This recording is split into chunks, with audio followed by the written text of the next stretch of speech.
நேத்து புதன்கிழமை. ஸோ, நமக்கு காடா சிக்ஸ் வர வேண்டிய நாள். எப்பவுமே இந்த மாரி அட்டைப்பெட்டியில நம்ம காடா சிக்ஸ் வாங்கிட்டு வரோம். இது சீக்கிரமா டேமேஜ் ஆயிறதுனால, புதுசா ஒரு மெட்டீரியல் வாங்கலான்னு சொல்லிட்டு, திருநெல்வேலி நெல்லையப்பர் கோயில் பக்கத்தில இருக்கிற ஏ1 பிளாஸ்டிக் தான் வந்திருந்தோம். இங்கே நம்ம காடைக்கு ட்ரே தான் வாங்க போறோம். இதுதாங்க அந்த ட்ரே. இந்த ட்ரேயோட ரேட்டு பார்த்தீங்கன்னா, ரூ. 350.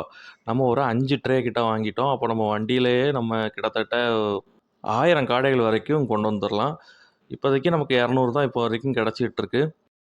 இந்த மாரி ட்ரே மட்டும் இல்லங்க. வீட்டுக்கு தேவையான எல்லா பிளாஸ்டிக்குமே இங்க அவைலபிளா இருக்கு. நம்ம வாங்குன ட்ரேய இந்த மாரி கட்டிட்டு, சிக்ஸ் வாங்க கிளம்பியாச்சு. ட்ரே குவாலிட்டி ரொம்ப சூப்பரா இருந்துச்சு. ஒரு சின்ன ஒர்க் மட்டும் இருக்கு. என்னன்னா, இதில இந்த மாரி ஒரு கார்ட்போர்ட போட்டுட்டு, நமக்கு ஒரு 11 மணிக்கு சிக்ஸ் வண்டி வந்துச்சு. ஆ சிக்ஸ் எல்லாம் எண்ணி போட ஆரம்பிச்சாச்சு. அப்புறம் எட்டு வந்த சிக்ஸ் எல்லாத்தையும் ஃபார்ம்ல போட்டு, ஒரு 15 மினிட்ஸ் மானிட்டர் பண்ணிட்டு, சிக்ஸ் எல்லாம் ஆக்டிவா இருக்குன்றத கன்ஃபார்ம் பண்ணிட்டு, ஃபார்ம பூட்டிட்டு, நைட்டு 1 மணிக்கு வீட்டுக்கு போயாச்சு.